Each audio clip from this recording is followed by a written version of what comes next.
Go for it. Look at us, right on time. 8:50 exactly. Absolutely flawless presentation here from no one the two can of us. complain that we're late Yeah, today. if anyone complains that we're late, you're banned for life. Oops. It's harsh, but Drop deserved. Yeah, Noah and I were just talking about our 11-inch iPad Pros. We both have the 2018 Wi-Fi only. You have 128 gigabytes or 256. Mine's 256. Damn. Oh, that's right. I went 64, 256 for some reason. Yeah, I had the 64. That's the only regret that I have is only having 64 gigabytes. Yeah. But for what it's worth, how much am I actually using? That's the question. Because I don't have a ton of stuff on here. I've got 27 gigabytes free. I'm fine. Look at that. That's good. That's pretty That good. is brilliant. Now, here's the thing. Here's the thing that's so crazy about this. Noah, take a guess here. Let's say you want to buy this exact iPad Pro. 2018, Wi-Fi only, 64 gigabytes in silver, no less. How much do you think Apple charges for that refurbished? And this is the 11-inch. The 11-inch, yeah. And this is... Aren't those... Oh, wait a minute. Hang on a second. Sorry, continue. I was going to say, I think those are in like the $600 to $700 range. Is that right? $519. Refurbished from Apple. Refurbished from Apple. Isn't that crazy? And they're still selling the 2018s. Yeah. You can get the 2020 with the LiDAR camera, the ultra-wide, the LiDAR, and the A12Z for $100 more. $609. Is that even worth it, though? Oh, no, absolutely not. It's the same exact thing. You can get yours, the 256 gigabytes, for $599. What? That's the same price as the iPad Air, right? Yeah. I think so. The Air's $599 with a quarter of the storage, no promotion, and thicker bezels. Hello? Amazing. Amazing deal. Dude, you can get the 12.9 inch with 256 gigabytes for $700. That's crazy. It's pretty good. Honestly, like those iPads are so good. You don't need a newer one. They're so good. In fact, wait. Uh-oh. We've encountered a topic that conflicts with what we have to talk about on the podcast today. So we got to pump the brakes on this topic. All right. Because we're going to talk about it later. All right. Anyway, pretend you never heard any of that.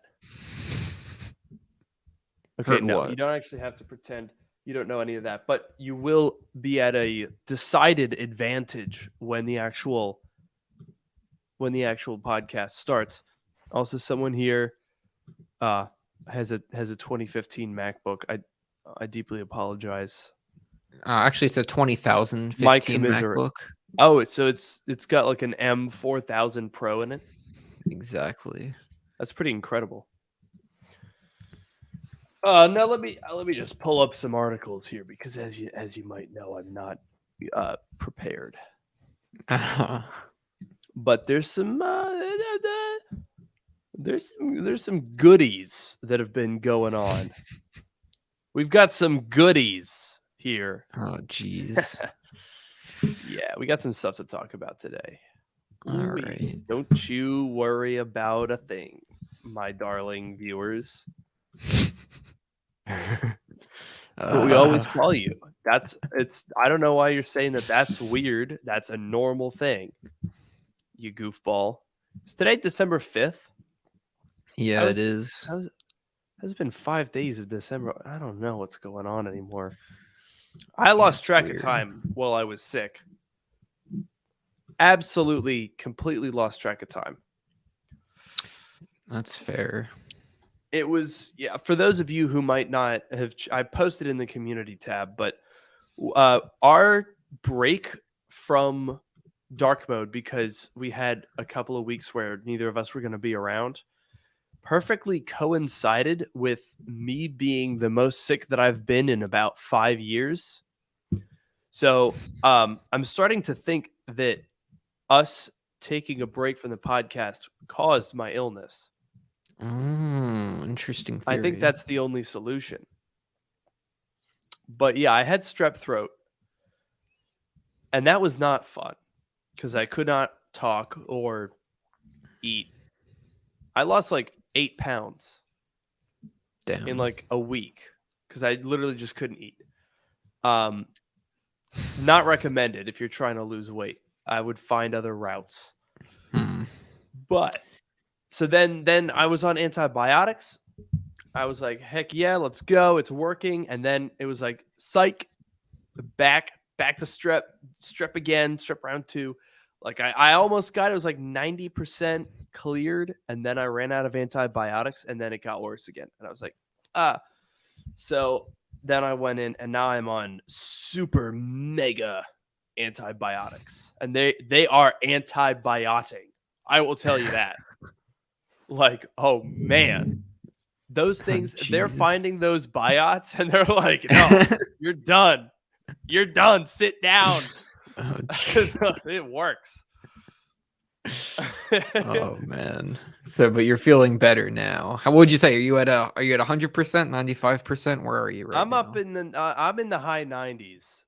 That's good. I would say, yeah, I'm like A+ range at this point. So yeah, we're doing pretty well. Nice. Oh wait. Okay, except for the part where every day at 2 p.m. I get insanely like splitting headaches. I forgot to mention that. So I guess that's not really high 90s, is it? Maybe not. Oh, and also the fact that when I flew to Hawaii on November 9th, my ears have not unpopped since then. Really? So I've been anywhere between 30 to 75% deaf. Yeah. Did you get that looked at? Oh yeah. No, the strep caused an ear infection. Yeah, it's been a really fun couple of weeks. Also, the fact that people say that I look thinner is alarming. I'm alarmed. So it's a good thing I ate like a whole slice of cheesecake. I'm gonna have to start just absolutely shoveling food down my throat.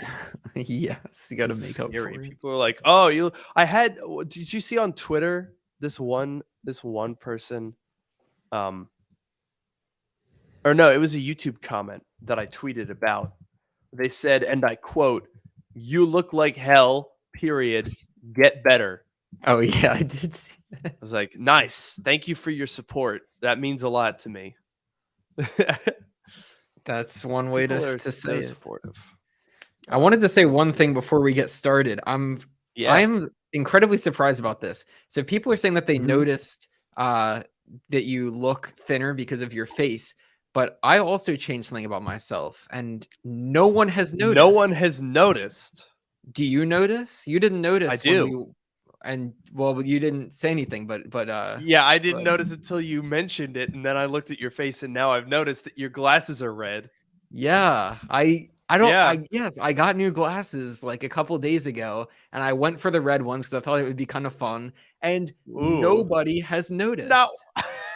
Nobody. Not my roommates, not my grandparents. Nobody has noticed that I got new. I just think it's really funny because it looks to me it's like such a big difference, but apparently to everyone else it's not. So I don't know. Wow.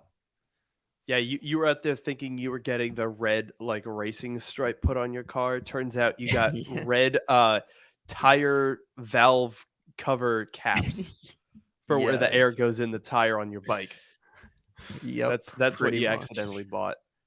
Pretty much. All right. So you want to how's my audio, by the way? I'm recording through a different audio input or the same mic but different interface.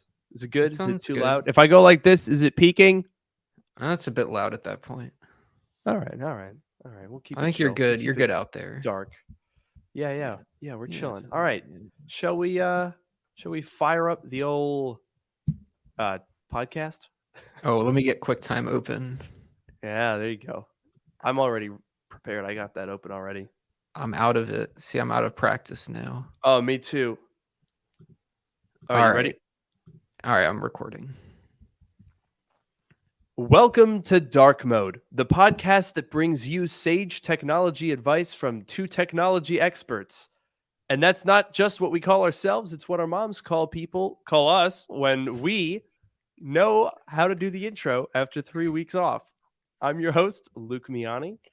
And I'm your host, Noah Rubin. On this show, we take questions from listeners, attempt to answer them to varying degrees of success, and maybe even have a laugh or two along the way.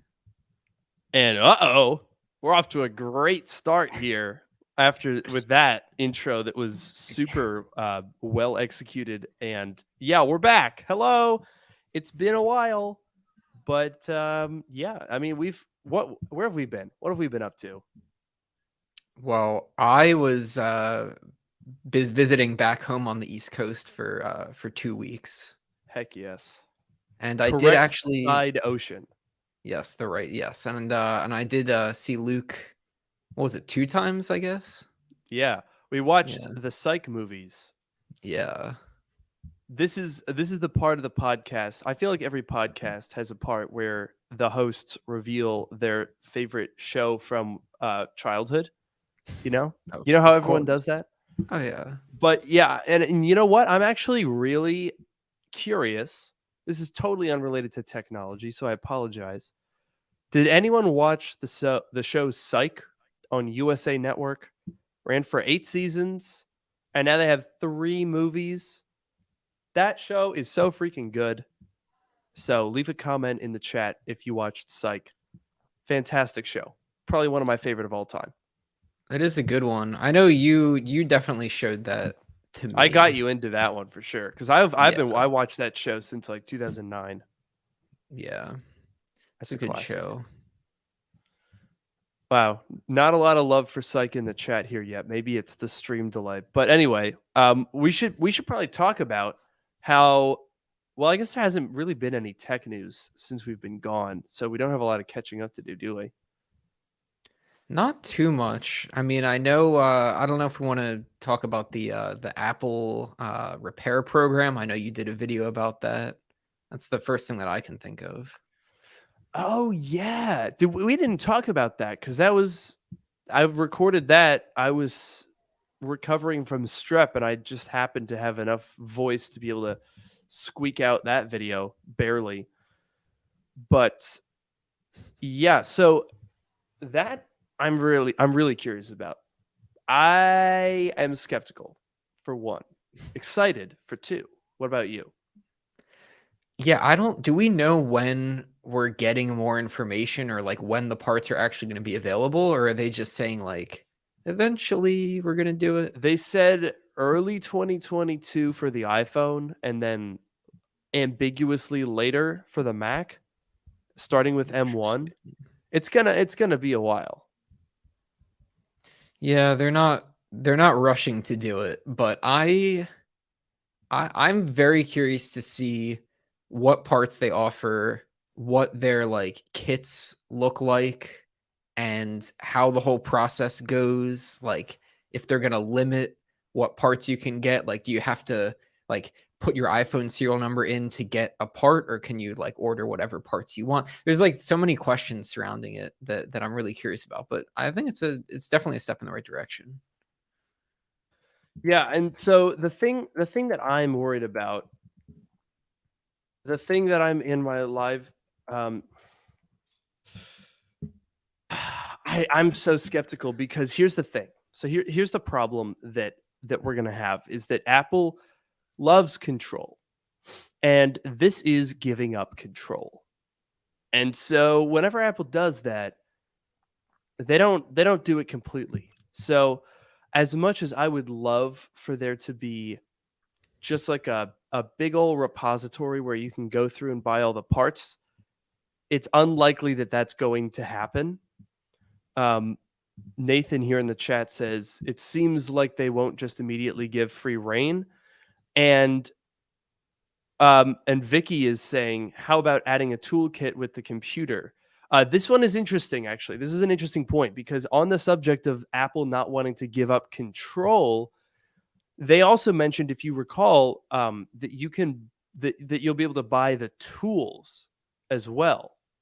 Mm-hmm. And so this is where it starts to make me wonder, are they going to force you to buy the tools with the parts? Is it like a kit?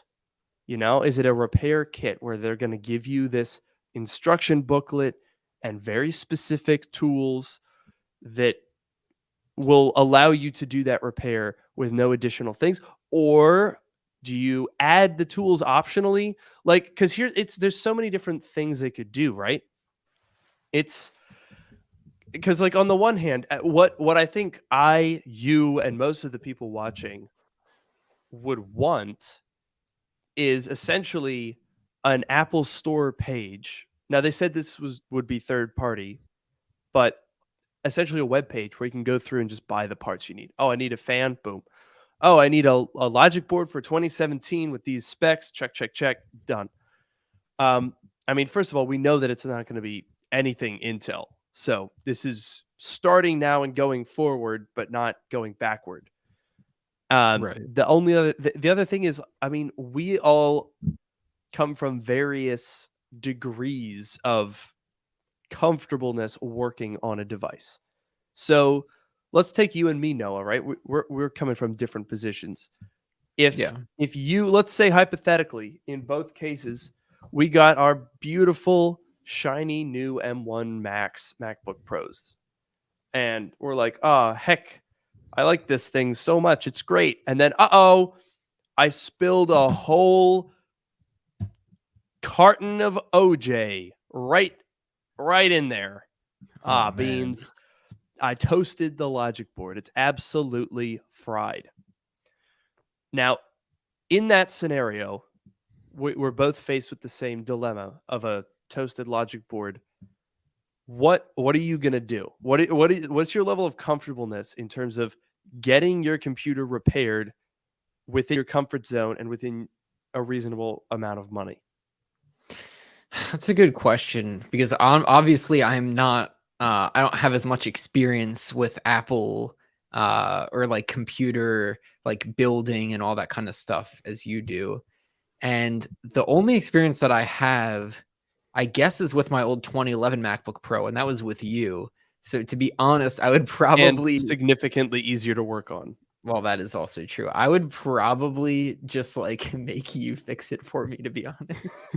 Okay, so let's say like in a hypothetical situation where you don't have access to an Apple focused repair YouTuber. Like, what would you do in that scenario? Would you pay the Genius Bar to do it, or would you do it yourself with a highly detailed kit and tools?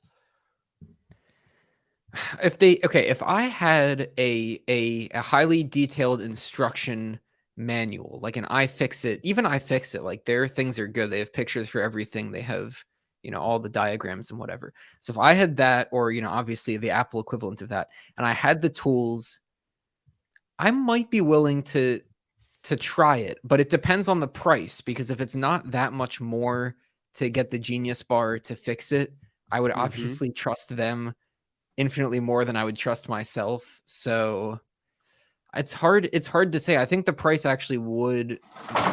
Oh no. Oh no.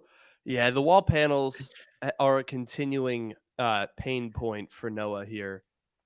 For those of you who are unfortunately not blessed with the gift of sight for witnessing this episode, I mean, I guess you could probably figure out what happened. The wall panels fell off the wall. But I think that's a good point, Noah, what you just mentioned there, because I suspect that Apple is going to price it pretty close to Genius Bar levels because they don't want people to be buying these parts and fixing it themselves. They want you to go to the Genius Bar where you're going to pay $795 flat fee to replace your board. Probably more for a loaded 16-inch. Yeah, I mean, honestly, at that point, if you think like if that laptop was like, what was it, like 3,700, I think, somewhere around there. 37.99.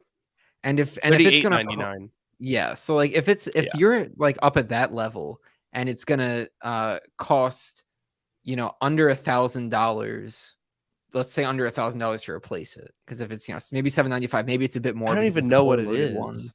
I don't Yeah. know.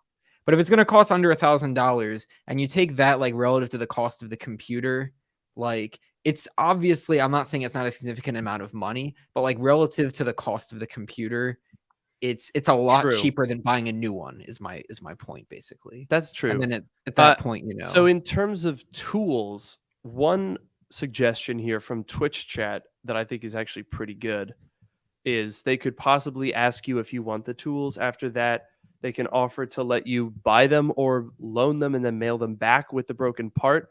The mailing them back with a broken part thing sounds like it could be possible because I know Apple. I saw there was when this whole thing came out, people were like writing articles. They were like, how is this going to work?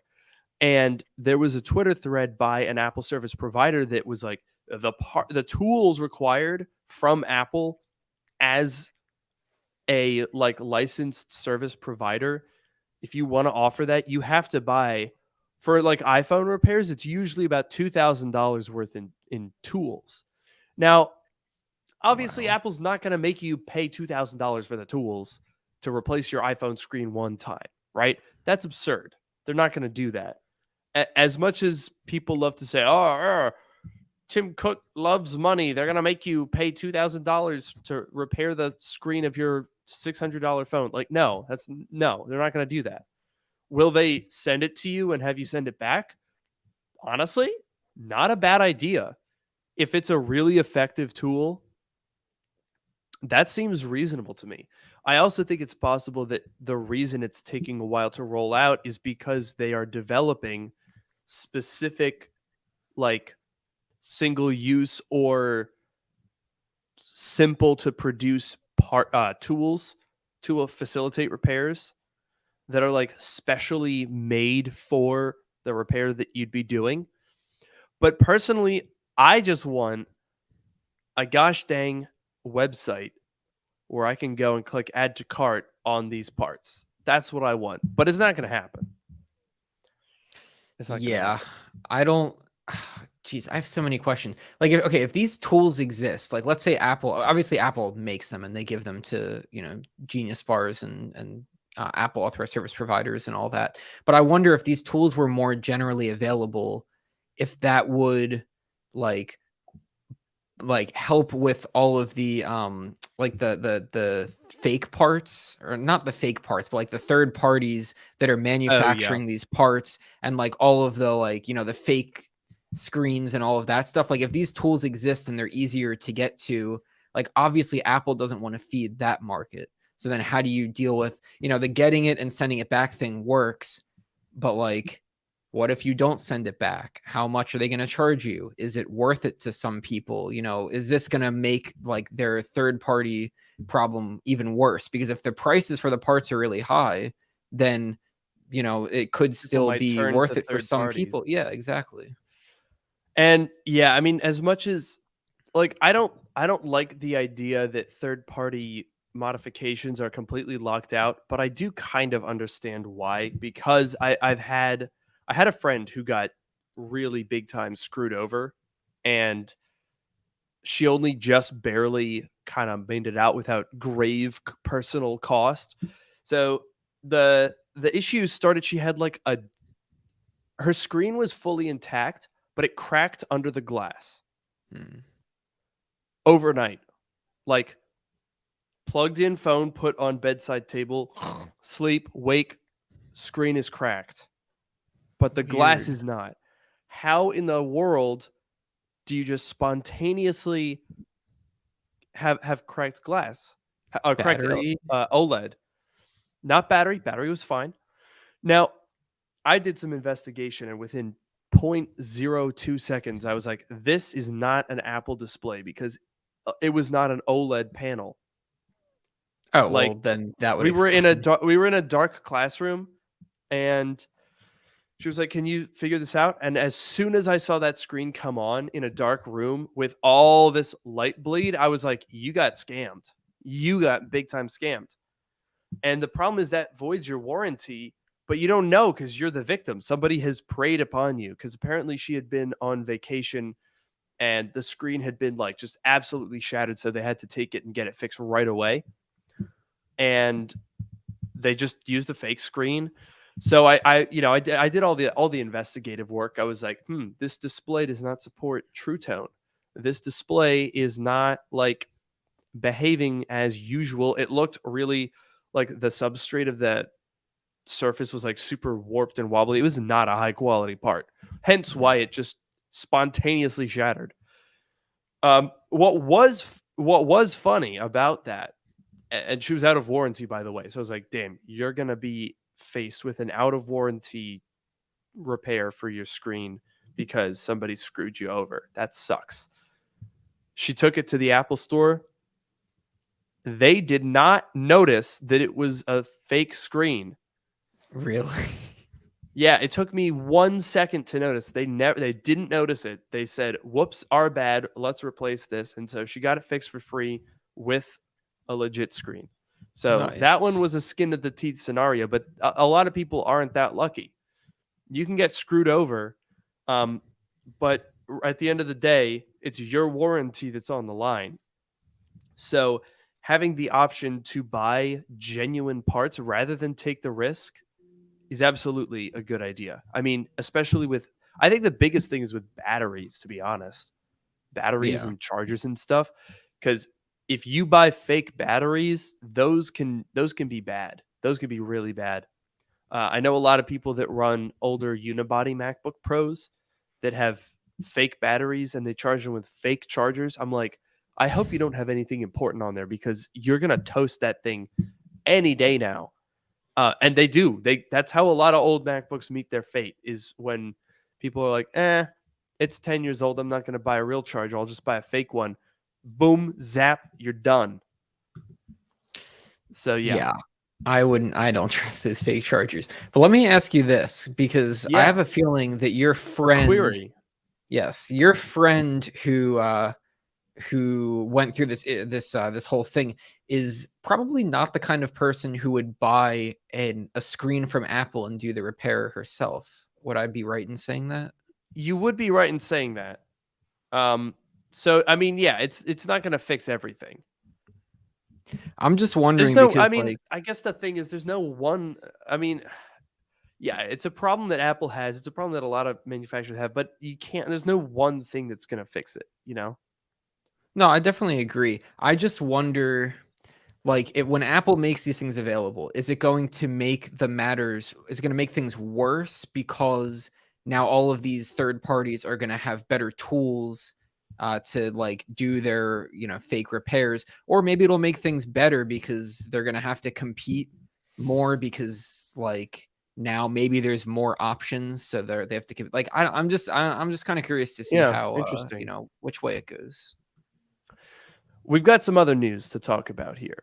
We got some big news, which is recent news, as in like today news. I don't know if you've seen this, but we got some Gurman reporting. Okay. So I guess we were talking about the iPads in the pre-show. So why don't we go ahead and start with that? Okay.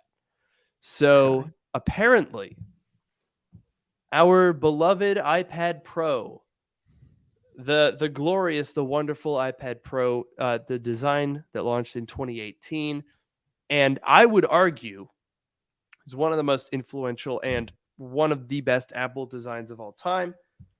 Apparently, it's getting replaced. According to Mark Gurman, in 2022, Apple is redesigning the iPad Pro. Really? That's what it seems to be. So he says that Apple is planning a new iPad Pro design with support for wireless charging. Okay. So okay. Are they going to make the back out of glass?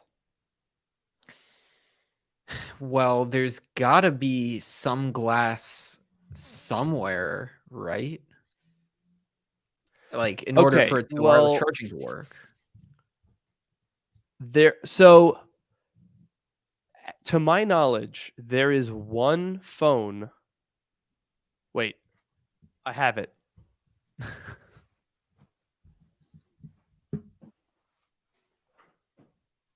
Is it going to be the Pixel 6?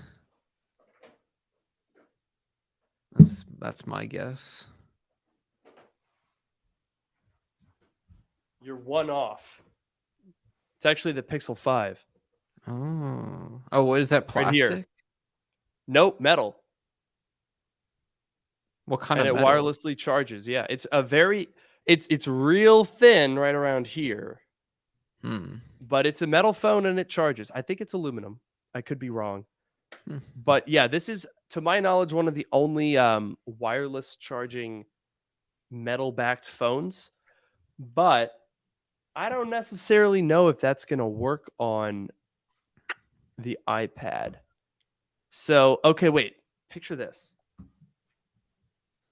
iPad Pro, matte glass back, stainless steel side rails like the iPhone.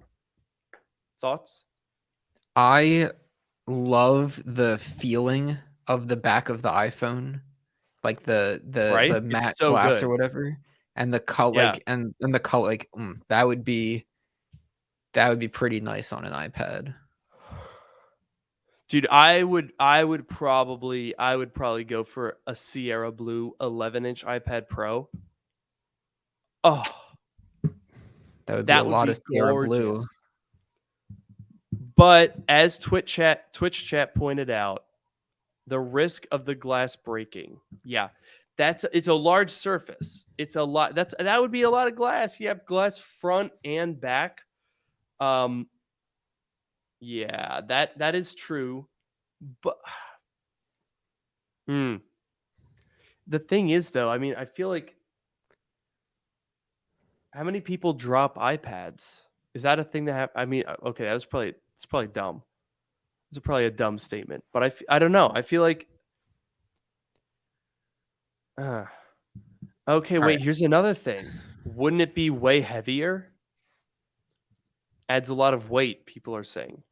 And then also stainless steel side rails would add a lot of weight too. Huh. That is so weird. And also, I don't know what else you would change. See, that's the thing. The 2018 iPad Pro design is so good that I literally cannot think of, I can't even conceive of something that I would change about the design. Can you? Honestly, not really. Like the first thing that I think of is like they could shrink the bezels, but like you kind of need somewhere to like, put your hands when you're holding it. So I don't know. Okay, they could. Okay, so let's go through our list here of things that Apple could change. I'll go with slimmer bezels, but slightly. Like they could probably lose a couple tenths of an inch, and it would look good, but not too thin.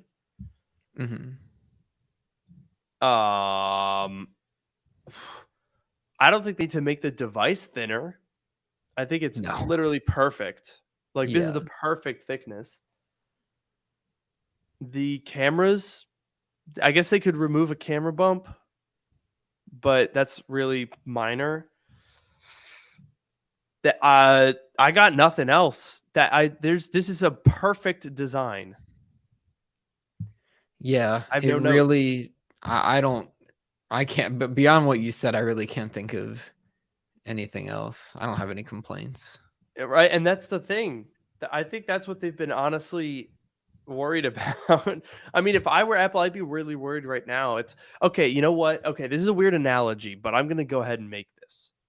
The analogy that I have for the iPad right now, and this is 2018 iPad Pro, the iPad Air as well, falls under this category because it's basically like the same general concept.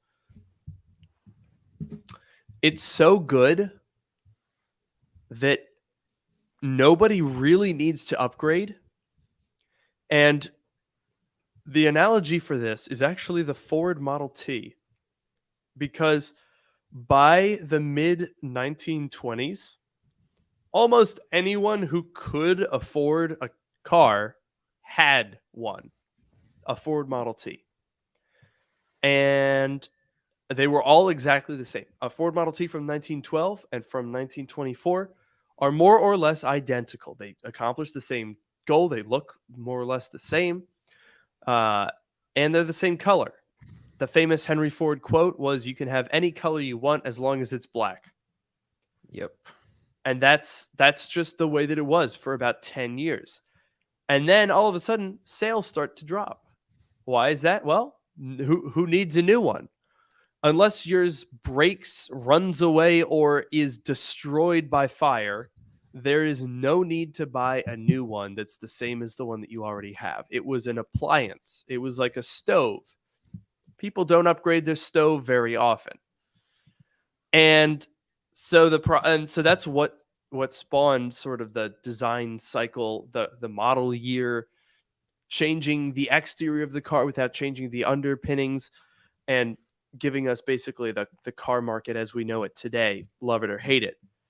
Apple has kind of, obviously not on the same scale, gotten themselves into a similar situation, which is anyone who has a 2018 iPad Pro or later has no interest in whatever iPad Pro comes out, because theirs is perfectly fine. Like I have the M1 iPad Pro 12.9. It's nice, but I've honestly thought about selling it and getting a 2018 12.9 inch. Like the 2018 just does it perfectly fine. And so anyone who has any of the iPads of that design, 2018, 2020, 2021 iPad Pros, the iPad Air, I guess the iPad Mini now, you could argue, but it's pretty new. None of those people need to upgrade until Apple like really changes the game. But I can't think of any game changer that would be enough to make me want to ditch my 2018 iPad Pro out of necessity, out of want of new features. Yeah. I mean, I guess it's interesting because do other Apple products have that issue? I would say maybe the Apple TV, at least for me. I don't use mine that Okay, much, that's a fair but one. I'd say the Apple TV probably. And to be honest, like I think the AirPods Pro are like pretty good. But That's like definitely true. but as far as like their main like core products, like you think about the Mac and the iPhone and the Apple Watch, I feel like they don't have this problem. Yeah, and it's not like they're not um dissimilar. I mean, I feel like this year's iPhone cycle was seen as pretty minor, but Yeah. people I think are also more willing to upgrade iPhones more frequently because there's like carrier subsidies, there's uh deals. I don't know. I feel like people are more like I got a sense that people were more excited about this year's iPhone than they were about the iPad. Now, to be fair, this year's iPad I think is kind of a dud. I mean, we got center stage, cool. Not gonna upgrade a device for that. Mini LED, cool. Same thing though. Not really gonna upgrade a device for that because the iPad doesn't, like on the Mac. It's a great feature to have because you can really take advantage of it in applications. The iPad not as much. And then the M1 chip obviously is entirely unnecessary and Yeah. completely wasted on iPad OS. Yeah. So those were really the only changes. And at that point, everyone's kind of like, I don't know, I don't really care. It's not that big a deal. And so as this person over on Twitch brought up, the Ford comparison is a good one, but Apple can easily innovate by adding new features and functionality within the same design. So let's put this up to the chat right now and to you and I, Noah. What is a feature or functionality that Apple could add to the iPad Pro that would make a difference? And I'm going to add the caveat that this should be hardware, not software, because software would apply retroactively to older iPads as well, thus defeating the purpose. So what is a hardware feature that would make a new iPad compelling to you? Have at it, chat. I turn first to my co-host, my colleague, Noah Rubin. What you got? What do you think? All right. I want to go back to the wireless charging for a second because personally, Yes. I never use wireless charging. I think you do, right? You have your wireless charger by your bed. Almost all the time I do, yeah. I have wireless Yeah. charger by my bed and in my car. Yeah, I just have like a 10-foot lightning cable by my bed for my stuff. There you go. But I'm curious, did the rumor say about the wireless charging? Is it more to charge the iPad or more for reverse charging an iPhone or AirPods or something like that? That's an interesting question. It just says support for wireless charging. So I'm going to Okay. go with charging the iPad. Though I would also expect that that means MagSafe and therefore would enable additional accessorizing capabilities that we can only speculate on. That's actually interesting because, okay, I had a couple of ideas. The first one was as far as reverse wireless charging, imagine if there was like a little section, maybe it was in one of the corners, like a little glass sort of section in one of the corners. And that was like meant for, I guess, primarily for reverse wireless charging. But if you could just like stick your iPad or stick your phone or your AirPods or whatever. And so instead of maybe the whole thing being glass or whatever material, it would just be in the corner. But now I'm thinking, because then I was thinking like, well, what if you put like the keyboard case or whatever on, then you wouldn't be able to use it. But then you brought up MagSafe, which is interesting. Obviously, the keyboard case specifically is going to have, the part. But so the part that touches the back of the screen, there's probably not any like wires or like circuitry because that's in the other half where the actual keyboard is. So I could see them making a MagSafe keyboard case, and then the MagSafe, like if you have one of those MagSafe cases, it'll pass through, so you can put another MagSafe accessory on it. So I think if they made it MagSafe and then they did that, and I could see that working if they bring it into MagSafe. But just imagine this on the iPad.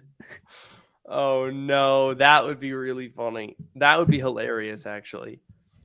So I would love to I'm see just that. looking through here in the chat. Some people said the only thing I wanted was the new mini LED display in the 11-inch.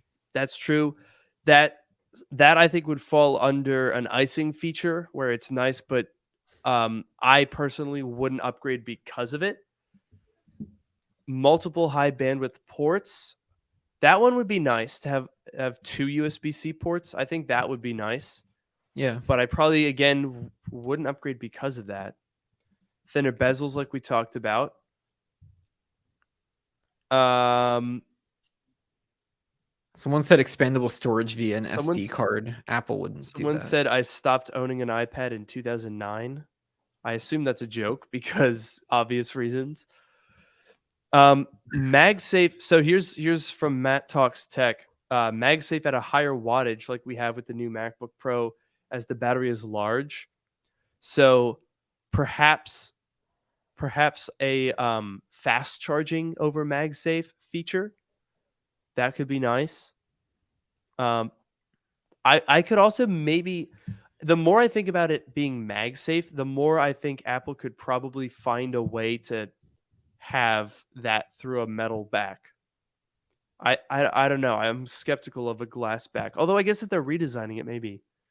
I don't know. Could they make It's just weird. the part? Could they make like if let's say it's in the middle, because that would probably make the most sense if it's right in the middle where the Apple logo is. Okay, wait. What if the Apple logo? What if they made the Apple logo really big and the coil was behind? No, I'm actually being serious because the Apple logo. It would be so big. Okay, but like the iPad is pretty big, and you know what? On the MacBook Pro, the new MacBook Pros, they made the Apple logo bigger. That's a sign. They're gonna make the Apple logo really big on the iPads, and that is where the MagSafe is gonna go. Dude, that's what they're gonna do. That makes so much sense. They made it bigger on the 14-inch MacBook Pro. This is still nowhere near the size of MagSafe. Okay, but like I was like twice that size. Okay, but I was just thinking like, how are you going to? Like, I was thinking like, okay, if you're not going to make the entire back glass, you could make just the middle part of it glass, or I guess whatever material it needs to be. So like part of it could be the pass-through material, and the rest of it would be, aluminum or whatever it's going to be. And the Apple logo would be like the perfect place to hide it. If they this is Apple. They could engineer. Okay, imagine if they engineered the coils to like trace the Apple logo shape, and then why? Because it's Apple. They're gonna go over. They always go over the top. Come on. Okay, they do go over the top. That's fair. Okay, wait. I thought about something. Okay. The iPad will no longer be portrait oriented. Oh yeah. I think the next iPad is going to have an Apple logo that's facing up in this direction. I believe that. And I think they're going to put Face ID and the camera like right over here on the side. I believe that. Top. I think that's where we're going. I will say center stage is great. I like using my iPad for FaceTime. I use it in portrait mode though, because when you use an iPad for FaceTime in landscape mode, your camera view makes no gosh dang sense whatsoever. Like if you're watching the stream right now, like this is what it looks like when I'm talking into a camera, or I guess I could look a little bit below it if it's, if we're over FaceTime. But this is what it looks like on an iPad Pro. Yeah. It's like I'm like not even looking in the same direction. It's ridiculous. For those listening along, I was looking far away from the camera. That's the joke. Okay. There we go. Just had to do the audio explained there. Someone said return to the headphone jack with high impedance audio support. Doubt that very much. I don't think we're getting any ports back on the iPad. Back is also the wrong word because we never had them. So definitely wouldn't expect that. What about a port on either side of the device? Yeah, that's what I was thinking, because the keyboard case basically does that, right? It does, yes, which is awesome.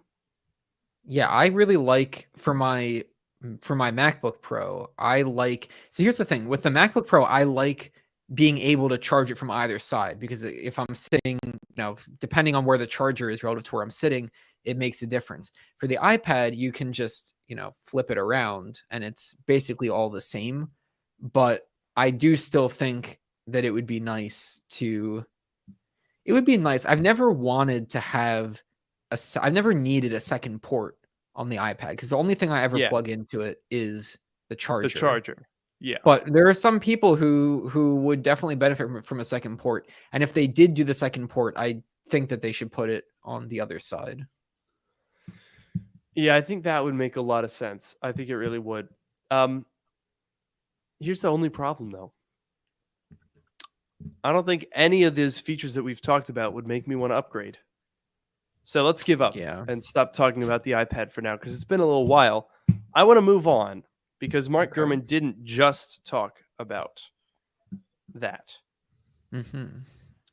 What he did talk about, is the Mac. Apparently, according to Gurmy, who is known to be quite right, 5 new Macs in 2022. Huh? That's pretty. I mean, if Apple's going to complete their Apple Silicon transition, they have to do. Well, there's probably only at least 3 5. left. There's only 3 left that need replacement. There's the Intel Mac Mini, the Intel 27-inch iMac, and the Mac Pro. Those are the only Intel machines left. But That's apparently we're true. getting 5 next year. So here's a breakdown. A revamped high-end iMac with Apple Silicon to sit above the new 24-inch model. Mm-hmm. The biggest MacBook Air revamp in the product's history, adding the M2 chip and a new design.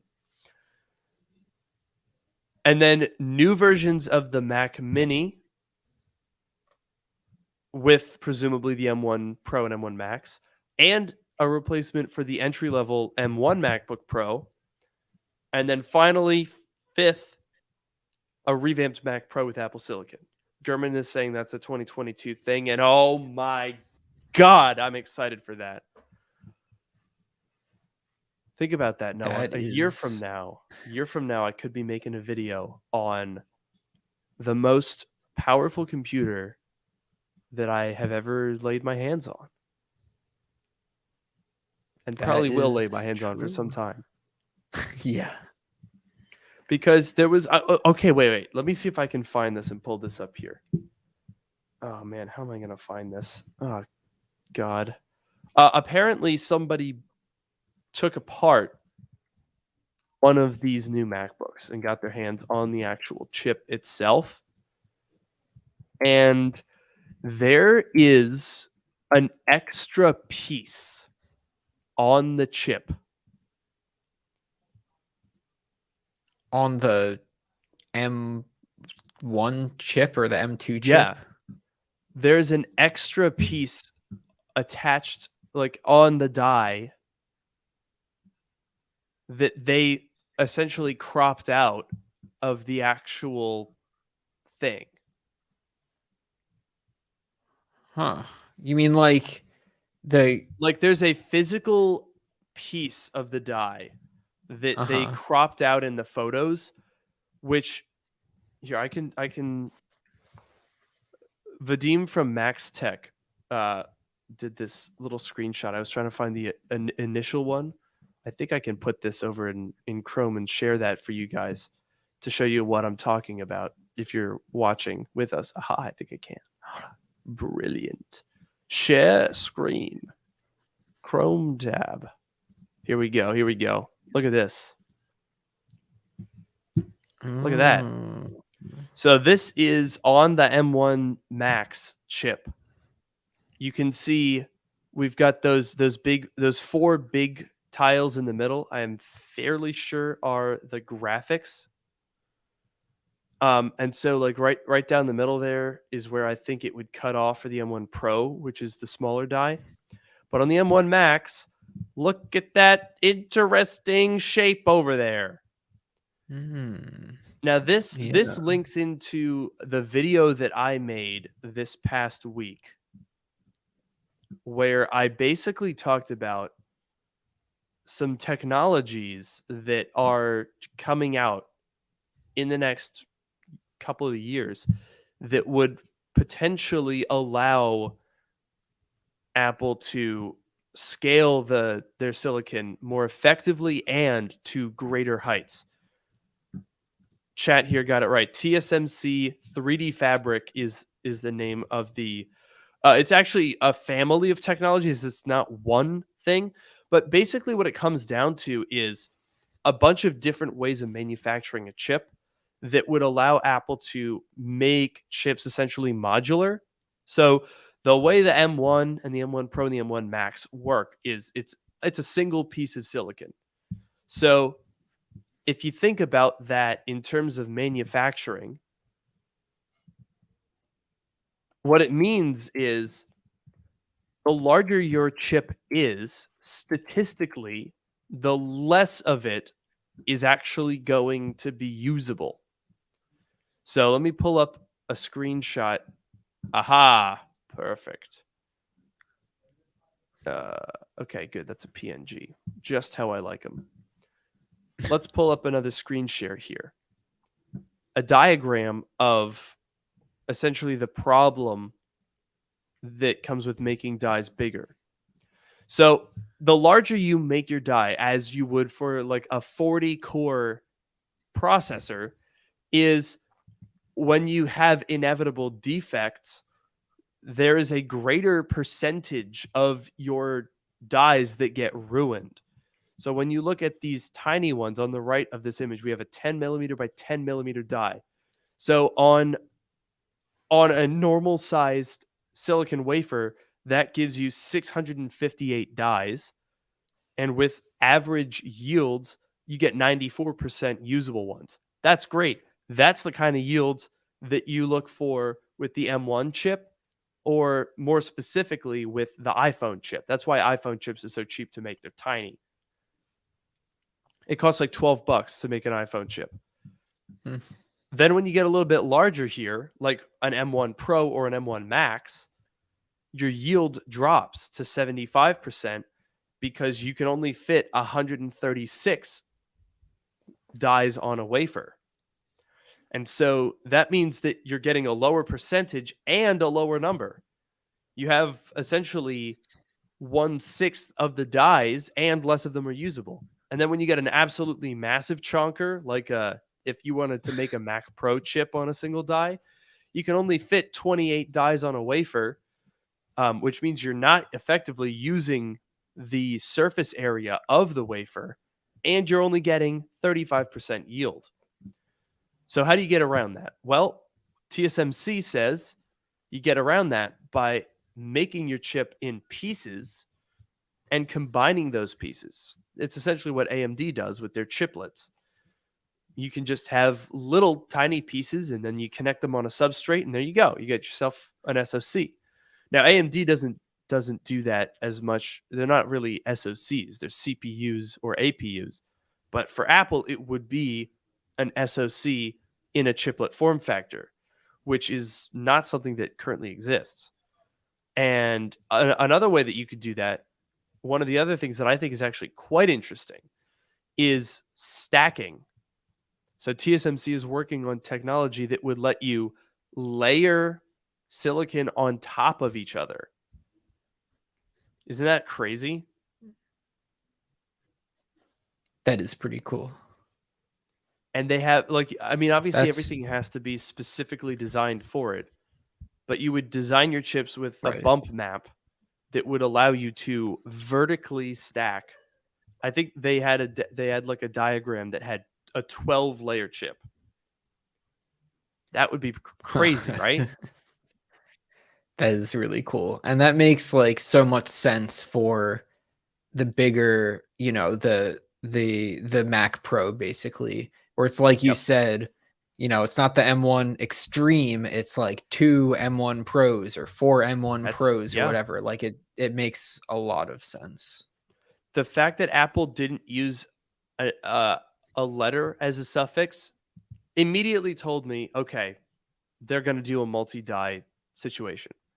And I think what we saw now, the 3D fabric thing, I think that's going to be second gen Apple Silicon, second or third gen. I think for right now, what we're talking about is linking M1 Max dies together. And I'm sure Apple will do that very effectively. But it stands to reason that we shouldn't expect it to scale as well as going from M1 to M1 Pro did. Because M1 to M1 Pro was adding twice the performance but half the efficiency cores, and we gained about 70% performance. I would bet that going from 10 to 20 would not scale as perfectly. So maybe another 60%. It is a lot of performance cores though, so I'll give you that. Maybe it'll be able to brute force it. But I would expect it not to scale as well. I cannot wait though. It's going to be insane. Insane and insanely expensive. Oh yeah, you bet your bottom dollar. Oh, I'm going to spend dude, I'm gonna have to start saving up now. Yeah. I'll save up for a whole year. I'm gonna make a separate like bank account called Mac Pro account, and I'm just gonna have to stop spending money on food, rent, car insurance, all that stuff. And I'm going to put it all into the Mac Yeah. Pro fund because I need that thing in my life. I've never owned a Mac Pro while it was new and relevant. I've only ever owned old, bad, crappy ones. And I'm going to change that. Yeah. I will. I All guarantee right. it. It's I'm also exciting. really excited for the high-end iMac, but I'm bummed that it's a 27-incher. That really makes me sad. I was hoping for a 30-inch. Yeah, I like 27 is a good size, but like I feel like a lot of people want a 30 or a 32 inch. And that actually kind of feeds into Nicholas here in the chat asked about updates on buying the Pro Display XDR. It's taken a while, but I think I'm gonna figure it out. Hopefully this month. Might be a video coming next month. It depends on what I work out. But essentially I have decided not to pay full retail price. And so that's why it takes a little longer. Because it's hard to find deals on the Pro Display XDR because it's a low volume product. So if I go on eBay right now, I guarantee they're all selling for basically retail. I know that Micro Center oftentimes has them for like $44.99, which is a decent discount, but not good enough for me. I want to do better than that. So I will find a way to do better. Wow, there's only like 3 Pro Display XDRs on eBay right now. Yikes. And they're all I'm basically... not too surprised about that. Yeah, I'm now, and I know it's a little controversial to buy a Pro Display XDR when it's been out for 2 years and when presumably a replacement will come alongside the new Mac Pro.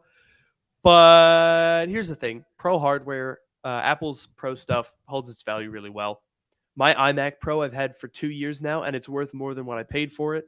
So that's like probably the best investment I've ever made in terms of like the returns that it's given me in video content and work productivity, and still being worth more than I paid for it. So I might take a little bit of a loss on the Pro Display XDR, but you know what? That's okay with me because I'm going to be moving over. Once I get it, I'm moving over to an Apple Silicon editing setup. I'm still on Intel here. I'm still on the iMac Pro now. But once I get a Pro Display XDR, I'm going to use the MacBook Pro to edit until the Mac Mini comes out. And then I'll use the Mac Mini until the Mac Pro comes out. Working your way up the chain. Working my way up the chain. Admittedly, working my way up the chain rather quickly and expensively, but yeah, I don't know. It's different for a technology YouTuber, right? Because these are things like it's not like I was gonna not buy the Mac Mini. Are you kidding me? Of course I'm gonna buy the Mac Mini. I gotta make videos on it, so I might as well use it to edit my videos with the Pro Display XDR. So yes, long and the short of it is, I am gonna hopefully eventually get my hands on a Pro Display XDR. I'm really excited for it. Nice. I want that. I want a 32-inch display in my life. That's what I want. Yeah, I will concur that they're very nice. About the Gurman thing, the most surprising thing. What do we think about this? An updated entry-level MacBook Pro. What in the like world an updated is that 13-inch? Yeah. Why? I kind of feel like the that was sort of like a stopgap, and now they have like the 14 and 16 inch, and it's like, 13 would go away. And it's hurting my brain because okay, guys, remember that MacBook Air that we've been looking at? The design that John Prosser and Ian Zelbo came out with. That thing looks freaking awesome, right? You got MagSafe, which, I mean, you look at the MacBook Pros, look how thin MagSafe is. Obviously, it was made like that so that it could go in really thin laptops. That's what it's going to be. 2 USB-C ports, got the headphone jack, MagSafe. It'll be super thin. It'll have colors, white bezels, a notch. And apparently some people are saying a mini LED display. And that's a MacBook Air. How much is it going to cost? I thought, hey, drop the 13-inch M1, kick that to the curb, put the new one at $12.99 or $11.99. But no, because now Gurman's saying, hey, guess what? The 13-inch M1 isn't dead. Hello? So is that mini LED MacBook Air gonna be $9.99 with all those colors and MagSafe and a new design and mini LED? I don't like at that point the difference between that and like the 14-inch MacBook Pro is what the processor Negligible. Yeah. and not that much because all of the like general features, mini LED notch, like new design, like all of that stuff's the same. It's like there's not that much of a difference at that point. That's, dude, if that design, those absolutely beautiful renders are accurate, and I have reason to believe that they are. That was a very subtle wink. And it's got mini LED and it's $999. Dude, that's going to break the world. I mean, that's it's perfect. You don't need any other computer in your life than that. Yeah, I don't see. What would the point of a MacBook Pro be? What would it add that would be worth another $300? I mean, I guess there are some people who can take advantage of that performance, but I'm not sure if we're those people, to be honest. Oh yeah. I mean, I could definitely take advantage of it on a desktop. I really push this iMac, dude. I use over 90 gigs of RAM pretty regularly. All But I right. think that's just because it's Intel. I think with unified memory, I could be fine with 64 or 32, to be honest. But why would anyone need to buy? Like, I get moving up to a 14-inch because that's a different level of performance. Even the M2, I'm sure will be great. I'm sure it'll be nice. But it's not going to be an M1 Pro. It's not going to be that powerful. So you've got reason to buy a 14-inch.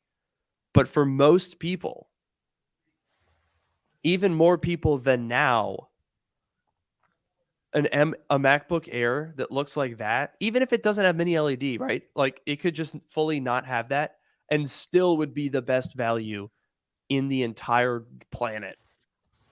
Yeah. It would be so good. Yeah, and then like if they're keeping the 13-inch MacBook Pro, like you'd think it would cost more since it's a Pro, but like if they keep the current design, like that current design compared to these new MacBook Airs, like why would you ever buy that like ancient design, not ancient design, but like why would you ever buy that like really old design? And like what are they?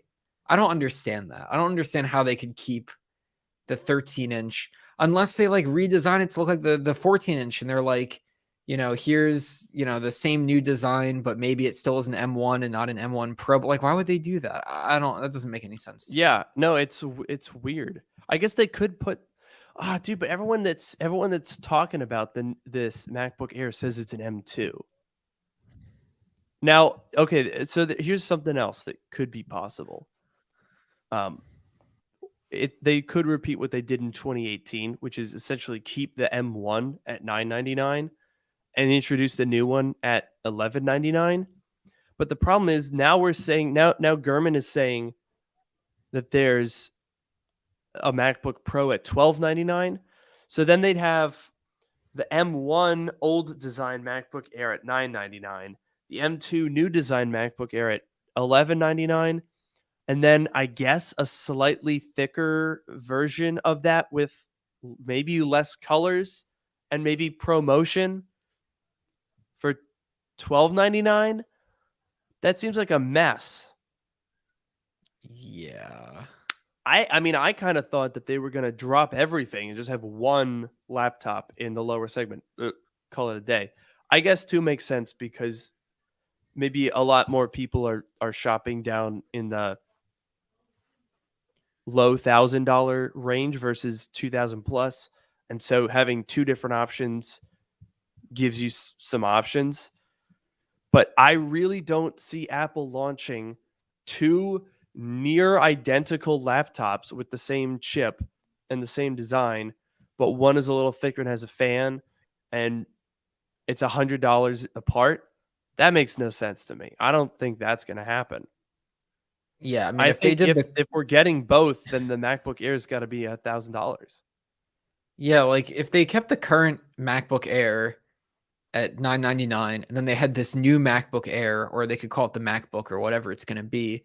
I don't know, $1199, $1299, whatever, if it's going to have all these amazing features. And then I feel like that's good. And then if you want the pros, then you get the 14-inch and the 16-inch at that point. I feel like that makes sense to me. I don't know. I mean, I'm so excited because I think we're talking about 5 Macs in 2022. That's huge. That's a lot more than we got this year. And all of them sound awesome. Every single one of them sounds phenomenal. A Mac Mini with an M1 Pro or an M1 Max? Hell yeah. Sign me up. I by the way, Noah, figured that there's sort of a range of prices they could start it at. I mean, $1099 is the current Intel one. I doubt that. I doubt that very much. So here's how you could think about it. The price increase on the 14-inch from the Intel 13-inch went from $1799 to $1999. So the Mac Mini could go from $1099 to $1299 for an M1 Pro. Or if you flip it and you look at the price, the price gap between them, then it could be like as much as $1699 if you like match up specifications. But you're talking about an M1 Pro for somewhere between $1299 and $1699 to start, which means you could spec it up with an M1 Max and a terabyte or 2 terabytes for under $3K. Heck yes. Sign me up for that. I will take that. Thank you very much. That does sound like a pretty good deal. And then an iMac with a 27-inch mini LED ProMotion display, thin design, M1 Pro, M1 Max, possibly M1 Max Duo. Hello. Yes. Sign me up again many times. Yeah. And then we're talking about a MacBook Air with a new design that's actually an Air for once with fun colors for $999 or even $1199. Heck, that's still a great deal. And then a MacBook Pro that, I don't know, I guess will be good. And then the freaking 40-core Mac Pro. What a lineup. Oh, my God. Yeah. It's a lot. Apple coming out here with straight bangers for 2022. Oh, man. I'm excited. It's a lot to look forward to. And I'm also excited about something else. Oh, what could that be, Noah? Ending the episode because we're a couple minutes over here. Oh my gosh, no way. That's insane. Let's do it. I know. Thank you guys so much for joining us today. We hope to see you again next week. We'll get back into the swing of things, and then I'm sure we'll be off again for the holidays. So hooray for our great planning. But yeah, so I've been your host, Luke Miani. And I've been your host, Noah Rubin. We will see you next time. Have a good night.